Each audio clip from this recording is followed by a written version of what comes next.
जय हिंद, जय भारत।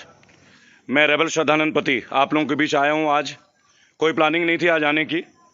एक वीडियो है जो मेरी काफ़ी दिनों से पिछले 23 तारीख से वायरल हो रही है, जैसे कि मैं देख सकता हूं, सारे चैनलों में भी आ रही है। लेकिन मुझे आना इसलिए पड़ा कि मैंने अभी टीवी देखा और उसमें एक डिबेट चल रही थी कि मोदी गवर्नमेंट की 2.0 के सेकेंड टर्म का आज पहली वर्षगांठ है और मैं नेताओं को देख रहा तो अपनी उपलब्धियाँ गिना रहे थे। सर, मैं एक बात आपको सूचित करना चाहूँगा इस वीडियो के माध्यम से कि मैंने अपनी पिछली वीडियो में एक बात कही थी कि जब आप दूसरे पार्टी के लोगों को अपने पास ले आओगे तो गलतियां बहुत होगी, रिजल्ट दिखने लगेंगे। और आज वही गलती गौरव भाटिया जो आपके राष्ट्रीय प्रवक्ता है उन्होंने कर दी। मैं टीवी के मंच पर देख रहा था, उनसे ये पूछा गया कि भाई मिनिस्ट्री ऑफ लेबर कौन है, उन्हें ये नहीं पता, जबकि वो इस सरकार के राष्ट्रीय प्रवक्ता हैं प्रेजेंट गवर्नेंस के। यही होता है सर, जब आप दूसरे पार्टी के नेताओं को, दल के नेताओं को अपने अंदर ले आते हो, यही होता है सर।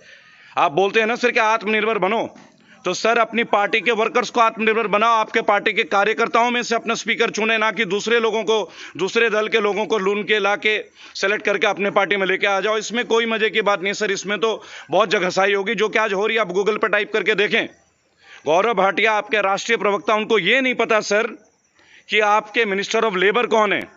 कितनी कमाल की बात है। और वो चर्चा कर रहे हैं नेशनल टीवी पे, 135 करोड़ लोगों के बीच वो आ रहे हैं। इससे बड़ी दुर्भाग्य की क्या बात होगी सर।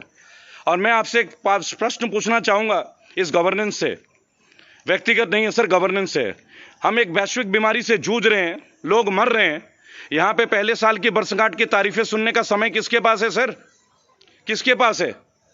आपके मंत्री नजर नहीं आ रहे रोडों में, कहीं भी सड़कों में कहीं नजर नहीं आ रहे हैं सर, कहीं भी नजर नहीं आ रहे हैं। हम क्या सुन रहे हैं? सब अचीवमेंट्स गिनाए जा रहे हैं। कोई कहता है 3 तलाक के ऊपर हमने अचीवमेंट कर लिया, कोई कहता है 370 कर लिया, कोई कह रहा है कि विश्व में हमने इतना कमाल कर दिया, भारत का नाम सर जगह ऊंचा हो रहा है। सर, भारत का नाम तो सदैव ऊंचा है और सदैव ऊंचा रहेगा।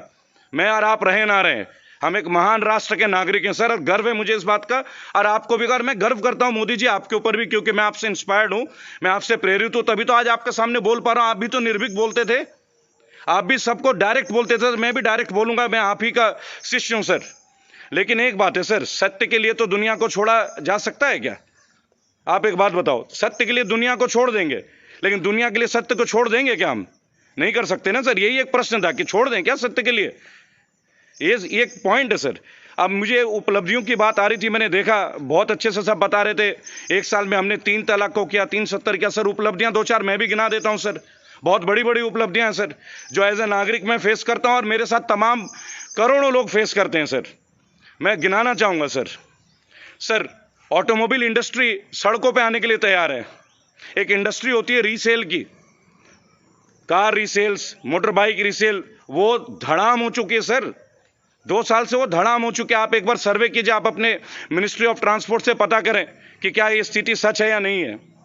रियल एस्टेट इंडस्ट्री के बारे में बात करते हैं सर, पूरे उत्तर भारत की बात करता हूं और पूरे भारत की बात बताऊंगा। 5-7 साल ऊपर हो गए, पोजीशन मिलना था मकानों का, आज तक लोगों को मकानों का पोजीशन नहीं मिला। ऐसे 1 करोड़ से ऊपर मकान तो केवल एक जगह है सर, यूपी की बात कर रहा हूं सर, गौतम बुद्ध नगर जिले के अंदर की बात बता रहा हूं। उल्टा उनको अपने ईएमआई भरने पड़ रहे हैं और खुद उनको किराए के घर में रहना पड़ रहा है। इतना बड़ा सुधार हुआ है पिछले 1 साल में, इतनी अचीवमेंट्स हुई। रेरा का स्थापना कर दिया गया, कितने समाधान हुए, कितने लोगों को मकान मिले, उसकी लिस्ट एक बार अपने वेबसाइट में डालिए, आपको पता चल जाएगा सर। और अगर आपको लिस्ट लेनी है तो मैं आपको लिस्ट आपके साथ में ज्ञापन दूंगा सर, क्योंकि मेरा अगला मुद्दा इसी पे है, क्योंकि अब हम गली गली जाएंगे सर, हर जिले में जाएंगे। और मैं एक बात और बता दूं, जो मेरा पहला वीडियो, उसके बाद मेरी प्रतिक्रिया आई है मेरे यूट्यूब चैनल पे कि मैं कांग्रेस का चमचा हूं, तो मैं आपको बता देना चाहूंगा, दोबारा सारे भक्त सुन ले, मैं मोदी भक्त ही हूं। मेरे को ये डेयरिंग आपसे मिली है, बात करने का ये तरीका आपसे मिला है सर। जब आप 2013 में आए थे, आपने किस तरीके से बात की थी, मैं उससे प्रेरित हूं। हर बच्चा प्रेरित है। आपका गवर्नेंस गलत है सर, आप गलत नहीं है, मैंने कभी नहीं कहा कि आप गलत हैं। लोग गालियां दे रहे हैं मेरे को, धमकी भरे चीजें, और आप देखिएगा, ये मैं वैसे नहीं कह रहा हूं, यूट्यूब चैनल पे देखेंगे आप, फोन्स भी आए हैं मेरे पास, उनका नाम और डिटेल भी मैं दूंगा आपको। मैं आपको ये बताना चाहूंगा सर, ये तो ऑटोमोबाइल इंडस्ट्री हो गई, रियल इंडस्ट्री होगी। जो स्मॉल स्केल है ना सर, छोटे छोटे जो बिजनेसमैन थे, छोटे छोटे ढाबे वाले, उन तक के ताले लग गए हैं सर। रेस्टोरेंट्स के पास जाकर पूछो, होटल इंडस्ट्री में क्या स्थिति है। लोगों पे पैसे होने भी तो चाहिए सर, तब जाके बाजार चलता है। हम कहते हैं इतने ट्रिलियन, उतने बिलियन, अरे ब्रिलियन, ट्रिलियन, ये जो आंकड़े हैं ना सर, किताबी आंकड़ों का क्या है? एक काम कीजिए, हर एक घर में आके पता कीजिए, अपने जो सांसद है बोलिए। सांसद प्रतिनिधि तो हमसे कभी मिलता ही नहीं है आज तक, किसी भी सांसद का प्रतिनिधि लोगों के बीच है ही नहीं। है ही नहीं। हाँ, मैं मुख्यमंत्री योगी आदित्यनाथ के लिए बोलूंगा एक बात, हाँ वो आए, कोरोना में आए, यूजुअली नोएडा में कोई आते नहीं, वो आए, वो रुके, वो स्ट्रिक्ट है, हमारे यूपी में सबसे कम कोरोना के केसेस है, इस बात के लिए मैं बोलूंगा। लेकिन केवल एक व्यक्ति के काम करने से पूरा गवर्नेंस तो नहीं है ना सर। आपके सांसद लोगों से नहीं मिलते, मिलना तो दूर, शायद हमें सुनेंगे कैसे। उनके प्रतिनिधि भी उनसे बड़े वैल्यू रखते हैं सर। सांसद बोलते हैं ना कि चाय से ज्यादा केटली गर्म है, वो स्थिति है सर। और इंडस्ट्रीज के बारे में आपको बात बताता हूं सर। छोटे छोटे ऑथोराइज्ड ये जो कपड़ों के शोरूम्स हैं, मोबाइल के शोरूम्स हैं, बाजार में आके देखिए तो सही, सब कुछ तो ऑनलाइन हो गया है। दुकानों का किराया नहीं भरा जा रहा है सर, लोग दुकान का रेंट नहीं दे पा रही है। लॉकडाउन की बात नहीं है, ये लास्ट 1 ईयर से बहुत बड़े पैमाने पे चल रहा है। कितने लोगों ने आपसे कंप्लेन किया, ये संस्थाएं, कितनी संस्थाएं आपसे मिल चुके हैं कि सर ऑनलाइन में आप ये कर रहे हो, बाकी लोगों के साथ क्या हो रहा है आप देखें। रिटेल इंडस्ट्री खत्म होने के कगार पे सर। और तो और कुछ दिन ऐसे ही रहा ना सर, तो ये जो सब्जी है ना सर, ये सब्जी भी रिटेल इंडस्ट्री से हट जाएगी, सड़क सट के ये सारा कॉर्पोरेट ही हो जाएगा जिस हिसाब से चल रहा है सर। और मैं 1 ईयर के एक अचीवमेंट आपको बताना चाहूँगा सर कि क्या क्या अचीवमेंट हुआ है। हम सर इतने मजबूत हैं, इतने स्ट्रांग हैं, हमारी गवर्नेंस, हमारे फाइनेंशियल स्कीम्स इतने मजबूत हैं। तो सर आप मुझे ये बताओ, ONGC, BHEL, इसकी जैसी संस्थाएं, भारत पेट्रोलियम आज प्राइवेटाइजेशन होने के कगार पे है। हमारी एयरपोर्ट प्राइवेट हो जा रहे हैं सर, हम एयरपोर्ट बेच रहे हैं सर, हम ट्रेन प्राइवेट कर रहे हैं। क्या ये हमारी अचीवमेंट है? और फिर हम बोलते हैं कि हम आत्मनिर्भर बने। हम अपनी चीज़ों को बेच रहे हैं सर, प्राइवेटाइज कर रहे हैं, FDI ला रहे हैं, उनमें फॉरेन की कंपनीज खरीदने को तैयार हो जा रही हैं और खरीद भी रही हैं। ये कैसी आत्मनिर्भरता है सर? सर डुअल फेस नहीं होना चाहिए ना सर। अगर इकोनॉमी स्ट्रांग है तो लोगों के जेब में पैसा होना चाहिए ना। देश तो देशवासियों से मजबूत होता है सर, आंकड़ों से देश थोड़ी मजबूत होता है। अगर इस देश के देशवासी मजबूत है, आप एक एक घर में आके पता कीजिए सर, हैं क्या उनके घर में पैसे? शिक्षा प्रणाली पे क्या काम हुआ है सर? हर साल 10% फीस बढ़ाई जा रही है, हर साल। जब ज्यादा कंप्लेन हो 1 लाख की पेनल्टी कर देते हैं स्कूल को, लेकिन फीस वहीं की वहीं पूरी की पूरी जा रही है। शिक्षा मंत्रालय से पूछिए पिछले 1 साल में उन्होंने क्या करा है। अगर आपको डेटा चाहिए वो डेटा मैं दूंगा, मैं स्टैटिस्टिक्स के साथ बात करने वाला आदमी हूं। और मैं एक बात और बता दूं सर, ये रेबल श्रद्धानंद पति अकेले नहीं है सर, सारे रेबल्स इकट्ठा हो रहे हैं एक प्लेटफॉर्म में, पर हम पॉलिटिक्स में नहीं है sir, will never enter politics. हम आपकी गवर्नमेंट को दोबारा वोट करना चाहते हैं, पर तब करेंगे जब आपकी गवर्नेंस इस लायक हो। वर्दी होने चाहिए सर, वर्दी होने चाहिए। अगली जो वीडियो आएगी ना सर मेरी, उसमें मैं आपके गवर्नेंस की कितनी क्या क्या खामियां स्टैट्स के साथ और एक डिपार्टमेंट की जानकारी आपको शेयर करूंगा सर। आप देखेंगे क्या पीड़ा है, जो सरकारी लोग पीड़ित हैं आपकी गवर्नेंस से, वो भी लाऊंगा सर। लेकिन आज आप लोग वर्षगांठ बना रहे सर, मोदी 2.0 फर्स्ट ईयर, जो टीवी में हेडलाइंस आ रहा है, किस बात की वर्षगांठ है सर? लोगों की मौत की वर्षगांठ है। इतने लोग मर गए सड़क पे सर, कितने लोग मर रहे हैं सर भूखे, जिनको राशन नहीं पहुंच रहा है। बसों की राजनीति हो रही है सर, ये ऑटो है, वो बस है, ये दिस है, वो दैट है। अरे हम इतने मजबूत है तो गाड़ियां अब तक तो सब पहुंच जाते पहले ही, अब उनको पहुंच रहे हैं, अब उनको दोबारा बुला रहे हैं, फैक्ट्री खोल रहे हैं हम कि भाई आप दोबारा वापस आ जाओ। आप देखें सर, जब आपने स्थापना की थी, आपने कहा था, अब आपने दिया था साथ, आपने कहा था जब स्टेज में 500 थे हमारे पास कोरोना के विक्टिम, जब वो लाख तक पहुंचा था आपने सभी राज्यों को बोला कि आत्मनिर्भर बन जाओ। ये कैसा डुअल वर्जन है सर? सर जो भी आपके कंसर्न मंत्रालय है ना सर, स्वास्थ्य मंत्रालय, उनको वर्कआउट करने बोलिए। आपने तो वीडियोस देखे होंगे, डॉक्टर्स तक के पास मास्क तो दूर सैनिटाइजर्स नहीं पहुंचे थे। ऐसे अनगिनत वीडियोस हैं सर, और रियल वीडियोस हैं, ये नहीं कि हमने क्रिएट कर दिया। क्योंकि मुझे तो आज कुछ बोलना इसलिए अजीब लगता है, मैं कुछ बोलूंगा तो आपके तो सारे फॉलोअर्स ये कहते हैं कि मैं तो कांग्रेस का चमचा हूं। तो उनको एक जवाब देना चाहता हूं सर, जिन जिन राज्यों में कांग्रेस की सरकार है ना सर, वहां की भी प्रॉब्लम्स आ रही है हमारे पास, वहां भी जाएंगे, एक एक MP, एक एक MLA के घर के पास जाएंगे सर, शांतिपूर्ण तरीके से जाएंगे। लॉकडाउन के बाद, लॉकडाउन में नहीं जाऊंगा सर, फॉलो करूंगा, आइडियल सिटीजन हूं, सिटीजन के जो ड्यूटीज हो फॉलो करूंगा, आपको मानता हूं, आपको पालन करूंगा। लेकिन मैं आपको ये इंफॉर्मेशन देना चाहता हूं, और उन तमाम लोगों को जो यूट्यूब में मेरे साथ जुड़े हुए, जो मुझे चाहते हैं, ये जो 30 करोड़ लोग जिन्होंने मेरा पहला वीडियो देखा है निर्मला सीतारमण जी के ऊपर, कई लोगों ने मुझे काफी देश विदेश से काफी ग्रुप्स हैं जिन्होंने मेरे को कनेक्ट किया। मैं एक बात आपको बताना चाहूंगा, rebels be ready, the platform is ready, but we won't work like politicians. We will go to each and every house of the MLAs and MPs, और उन क्षेत्रों की प्रॉब्लम्स को उठाकर बताऊंगा कि बताओ 5 साल में तुमने इन प्रॉब्लम्स को क्या किया, कौन से गांव की गली की सड़कें बनाई, नालियां बनाई, डिस्पेंसरी बनाई, कम्युनिटी हॉल बनाया, क्या क्या बनाया, लेखा जोखा दो। और जिन जिन सांसदों का निधि फंड में से पैसे खर्च नहीं हुए, उनसे एक एक सवाल पूछा जाएगा सर। कांग्रेस से भी पूछा जाएगा, CPM से भी पूछा जाएगा, जो भी पार्टीज होगी सर। ऐसा ना समझे कि कोई बीजेपी के अगेंस्ट प्रोपेगेंडा चल रहा है। रेबल्स कभी दलगत नहीं होते सर, हम रेबल्स हैं।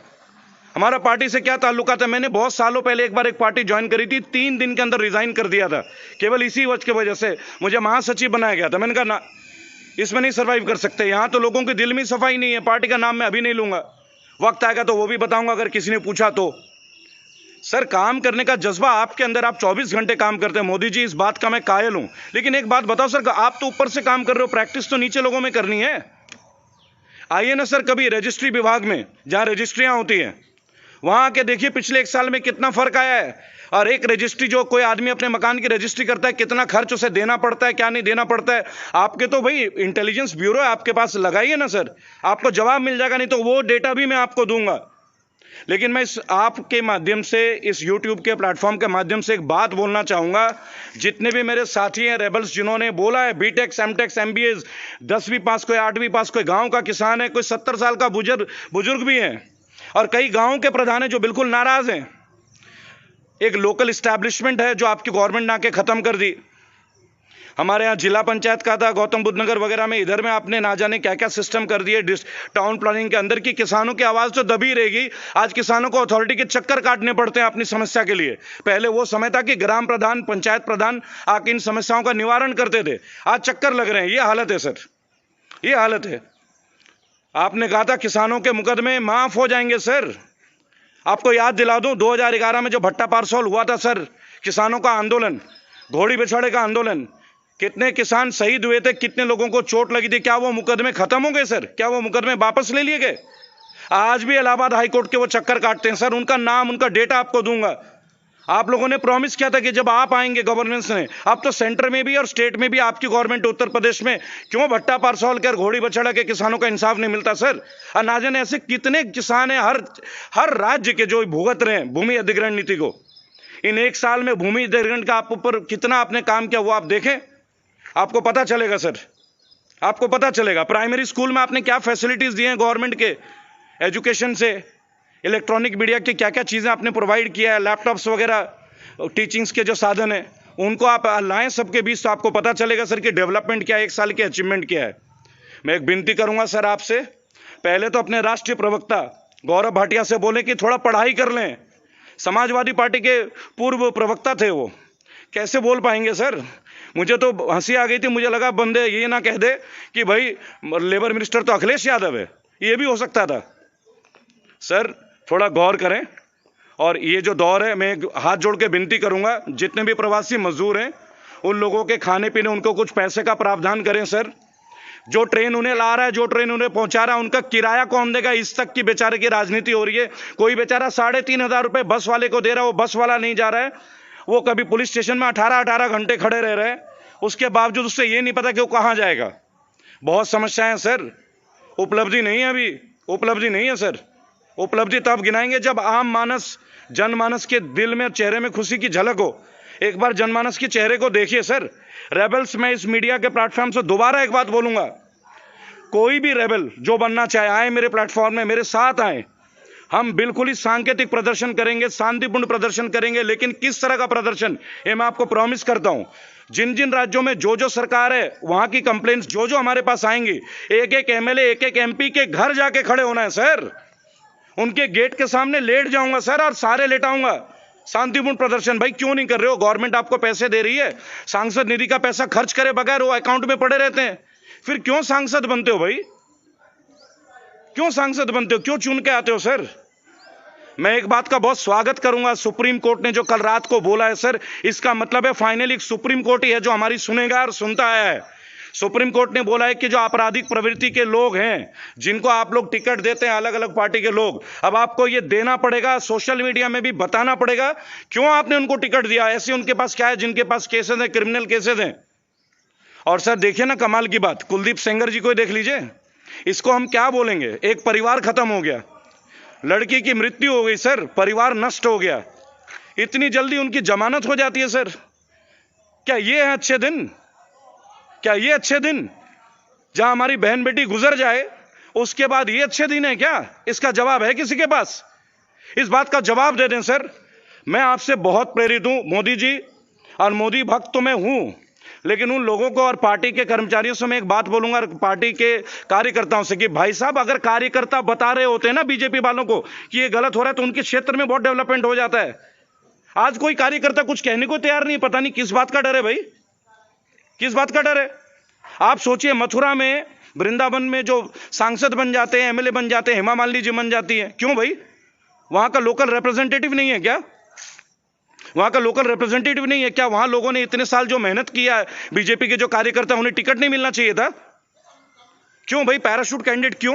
भाई जो दूसरे दलों ने किया, दूसरे पार्टी ने किया, वो गलती आपने क्यों की? आपको इसी भरोसे तो हमने वोट दिया था।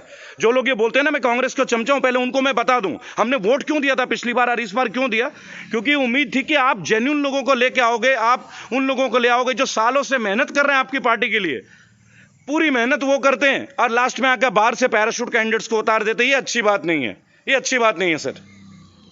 जरूर मिलेंगे अभी जल्द रेबल्स, मेरे साथियों, भाइयों, बहनों, माताओं, जिन्होंने मेरे को इतना आशीर्वाद दिया, और विदेश के मेरे तमाम मित्र, यूएसए, यूके, कनाडा से, जर्मनी से, जो मुझे लगातार लिख रहे हैं, जो मुझे ज्वाइन कर रहे हैं, वो इस बात को समझे कि मैं क्या कहना चाह रहा हूं। साथ आएं,